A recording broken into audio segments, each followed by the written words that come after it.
గోకవరం అనే పేరుని ఢిల్లీ స్థాయిలో నరేంద్ర మోడీ గారి దగ్గరికి వినిపించేలాగా నేను ప్రయత్నాలు ముందుకు చేసుకుంటూ వెళ్తున్నాను.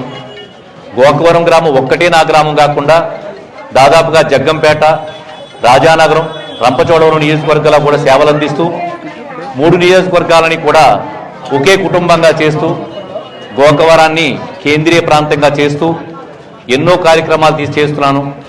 అలాగే గోకవరం ప్రజలకు సంబంధించి 3 సంవత్సరాల వయసున్న పిల్లల దగ్గర నుంచి 80 ఏళ్ల వయసున్న ముసలి వాళ్ళ దగ్గర కూడా ఏ రకాల ప్రాయోజిత కార్యక్రమాలు చేయాలో, ప్రాయోజిత కార్యక్రమాలంటే ఎవరికి ఏ రకంగా సహాయపడాలో ఆ రకంగా ఎన్నో కార్యక్రమాలు నేను చేస్తూ ఉన్నాను.